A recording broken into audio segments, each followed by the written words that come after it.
Alhamdulillahirrabbilalamin. Salatu wassalamu ala rasulillah wa ala alihi wa sahbihi wa mawalah. Asyhadu an la ilaha illallah wahdahu la syarika lah wa asyhadu anna muhammadan abduhu wa rasuluh la nabiyya wa la rasula ba'da. Allahumma salli wa sallim wa barik ala sayyidina Muhammad wa ala alihi wa ashabihi ajma'in, amma ba'd. Fa ya ibadallah ittaqullaha haqqa tuqatih wa la tamutunna illa wa antum muslimun. Tazim dan hormat saya kepada para tuan guru, para habaib, para ulama, para sesepuh dan tokoh masyarakat, wabil khusus pada sahibul bait, sahibul hajat, Kiai Haji Saifuddin Zuhri, pada guru-guru kita, Ustadz Zainal Afwan, Habib Khalilullah, Ustadz Abu Umar, dan seluruh guru-guru kita yang tidak mungkin saya sebutkan satu persatu nama beliau. Semoga Allah berikan kesehatan dan keberkahan usia pada guru-guru kita. Amin ya rabbal alamin. Hadirin masyarul muslimin yang dimuliakan Allah Subhanahu wa taala. Permendikbud Ristek nomor 30 tahun 2021 ini hanyalah satu dari sekian banyak kerusakan yang ditimbulkan dan dilahirkan dari sebuah sistem yang bukan berasal dari Sang Maha Pencipta, bukan berasal dari Sang Pencipta manusia. Jadi ini adalah sebuah kerusakan dari berbagai kerusakan yang ada. Sekarang apa yang tidak rusak? Akhlak sudah jelas rusak. Generasi muda kita sudah tidak mengenal lagi mana halal, mana haram. Ekonomi kita rusak. Utang kita 7.000 triliun tidak mungkin terbayar. Ya. Kemudian hukum kita rusak. Tidak ada keadilan. Ya. Wabil khusus keadilan bagi umat Islam hari ini seperti mimpi di siang bolong kita mendapatkan keadilan.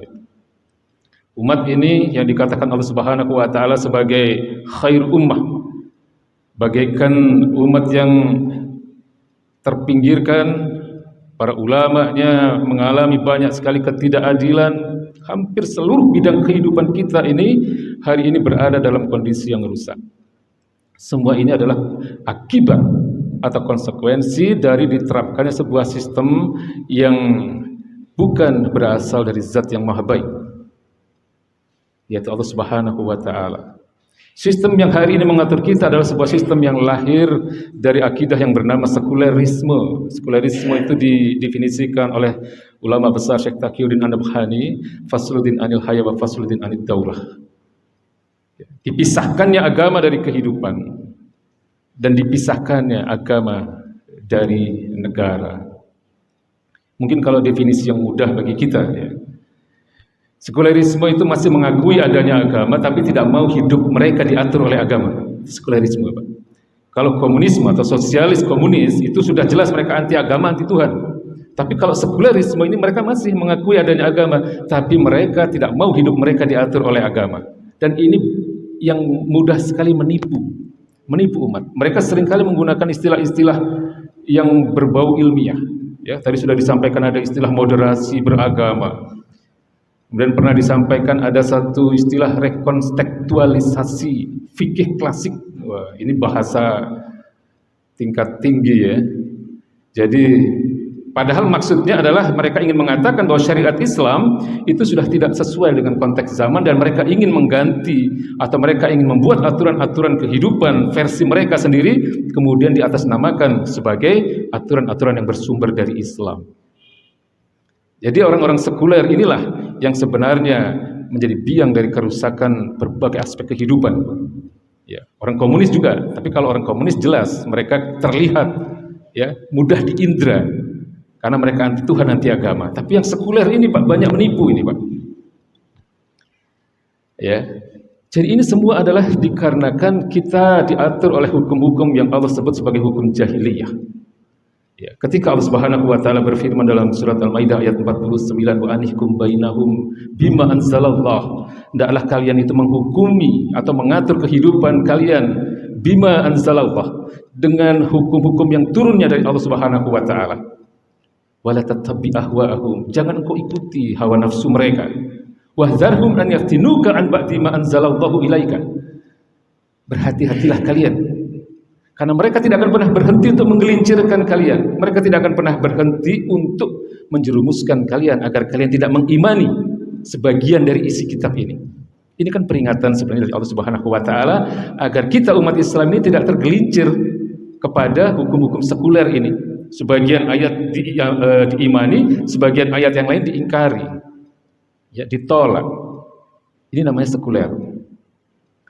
Ya, lalu kemudian di ayat berikutnya Allah Subhanahu wa taala menyindir dengan satu kalimat yang sangat-sangat keras, afa hukmal jahiliyati yabghun, apakah hukum-hukum jahiliyah yang mereka inginkan? Wa man ahsanu minallahi hukman, hukum siapa yang lebih baik daripada hukum-hukum Allah Subhanahu wa taala liqaumi yuqinun, bagi mereka orang-orang yang yakin akan kebenaran agama ini. Imam Ibnu Katsir menjelaskan tentang ayat ini bahwa yang disebut dengan hukum-hukum jahiliyah itu adalah hukum-hukum semua aturan kehidupan yang tidak bersumber dari Al-Qur'anul Karim dan sunnah-sunnah baginda Nabi besar Muhammad SAW. Itulah hukum-hukum jahiliyah. Hukum-hukum yang bersumber dari pemikiran-pemikiran manusia yang tidak lepas dari hawa nafsu, itu hukum-hukum jahiliyah. Maka di sini peran ulama, ya, peran para hadirin sekalian hari ini juga hadir di sini mempunyai kewajiban besar untuk memberikan pemahaman kepada masyarakat bahwa yang menjadi pangkal persoalan kerusakan seluruh aspek kehidupan kita hari ini adalah karena diterapkannya hukum-hukum yang tidak bersumber dari Allah Subhanahu wa taala dan Rasulnya. Dan itulah yang disebut dengan al-amr bil ma'ruf wan nahy 'anil munkar. Para ulama dan kita semua yang hadir di sini harus menyambut, menjadi bagian dari garda terdepan dalam barisan orang-orang yang menyambut seruan dari Allah Subhanahu wa taala, wa takum minkum ummatun yad'una ilal khairi wa ya'muruna bil ma'ruf wa yanhauna 'anil munkar wa ulaika humul muflihun. Hendaklah ada di antara kalian sebagian manusia, sebagian kelompok manusia yang melakukan al-amru bil ma'ruf wa ya'muruna bil ma'ruf, menyeru kepada kebaikan, wa yanhauna 'anil munkar, mencegah kemungkaran. Ulaika humul muflihun, mereka adalah orang-orang yang beruntung. Imam Ibnu Katsir kembali menjelaskan bahwa yang dimaksud dengan ya'muruna bil ma'ruf itu adalah yad'una ilal Islam, yad'una ilal Quran was sunnah, mengajak manusia untuk kembali kepada Quran dan sunnah. Tidak ada jalan lain untuk mengembalikan kemuliaan umat ini, ya, untuk mengembalikan kejayaan Islam, ya, untuk menempatkan firman-firman Allah Subhanahu wa taala sebagai hukum tertinggi. Tidak ada jalan lain kecuali kita ini harus aktif terlibat di dalam aktivitas yang disebut dengan al-amru bil ma'ruf wan nahyi 'anil munkar. Kuntum khairu ummatin ukhrijat lin-nas tanhauna 'anil munkar wa tu'minuna billah. Karena kalian menyeru kepada kebaikan dan kalian mencegah manusia dari kemungkaran. Jadi umat terbaik, kita ini sebagai umat terbaik, ada syaratnya, yaitu melakukan ta'muruna bil ma'ruf wa tanhauna 'anil munkar, menyeru kepada kebaikan dan mencegah kemungkaran, wa tu'minuna billah, dan beriman kepada Allah Subhanahu wa taala dengan benar. Kita tidak akan menjadi umat terbaik kalau kita tidak melakukan al-amru bil ma'ruf wan nahyu 'anil munkar. Tidak akan terbaik, tidak akan menjadi umat terbaik tanpa adanya al-amru bil ma'ruf wan nahyu 'anil munkar. Lalu kalau kita kemudian mengingat apa yang disampaikan oleh baginda Nabi Muhammad SAW, betapa besarnya pahala yang akan didapatkan oleh orang-orang yang aktif di dalam melakukan al-amru bil ma'ruf wa nahyi 'anil munkar ini, dakwah. Nabi mengatakan bahwa orang-orang yang melakukan al-amru bil ma'ruf wa nahyi 'anil munkar ini adalah bagaikan orang-orang yang melakukan jihad, tapi tidak sekedar jihad, tapi seutama-utamanya jihad. Afdalul jihad kalimatul haq inda sultanin jair, ya. Mengatakan kebenaran pada penguasa-penguasa yang menyimpang, pada penguasa-penguasa yang zalim, menyatakan dan memberitahu pada mereka, inilah ayat-ayat Allah Subhanahu wa taala yang harus kalian terapkan, ya.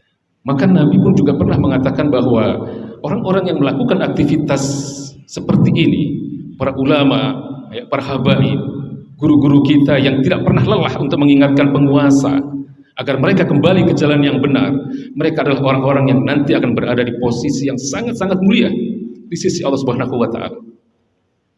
Nabi mengatakan Sayyidus Syuhada Hamzah bin Abdul Muttalib, ya. Utama-utama syuhada itu Hamzah bin Abdul Muttalib.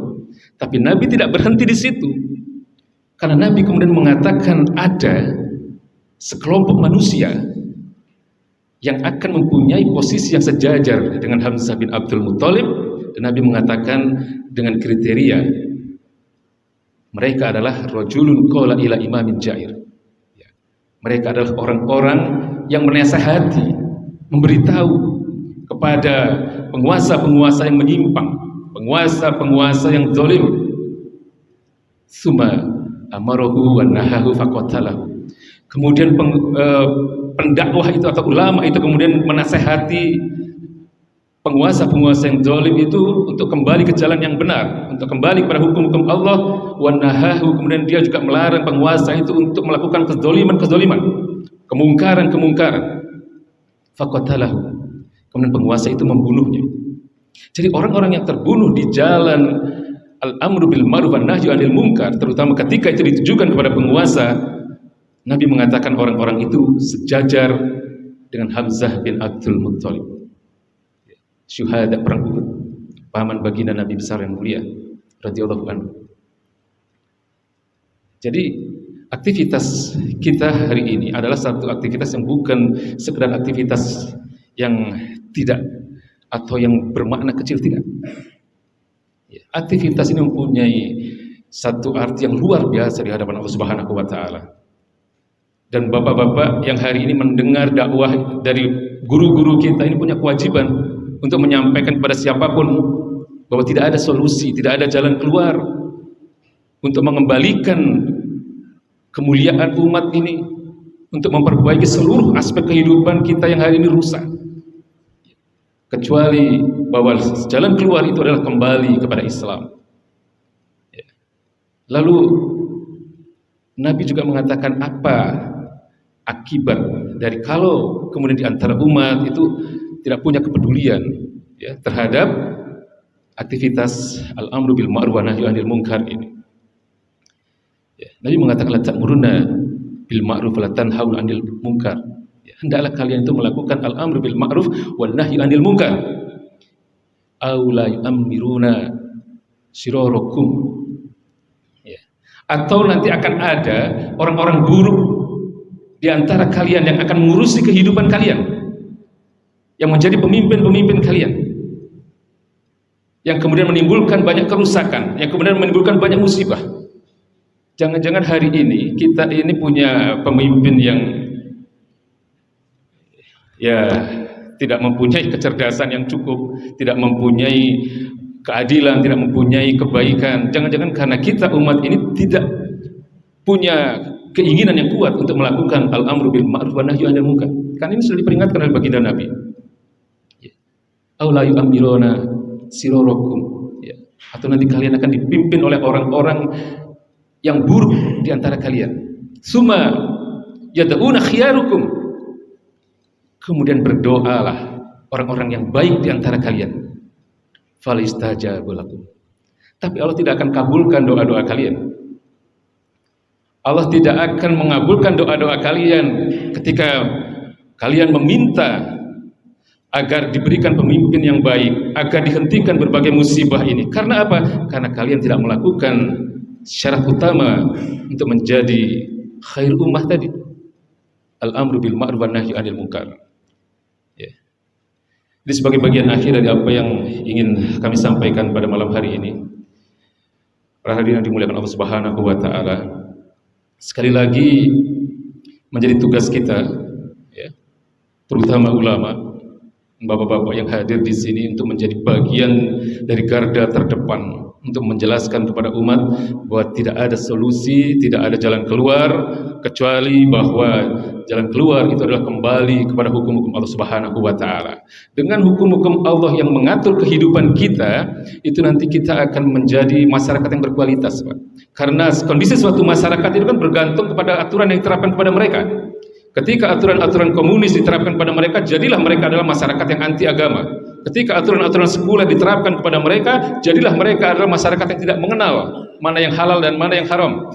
Dan ketika Islam mengatur mereka, maka masyarakat itu akan menjadi masyarakat yang berkualitas, dipenuhi dengan orang-orang yang bertakwa, orang-orang yang soleh. Jadi kita dipaksa untuk menjadi orang-orang bertakwa dengan aturan-aturan Islam. Kita akan dipaksa untuk masuk surga dengan aturan-aturan Islam. Ya. Jadi sekali lagi itu yang bisa saya sampaikan. Semoga Allah Subhanahu wa taala segera menurunkan pertolongannya.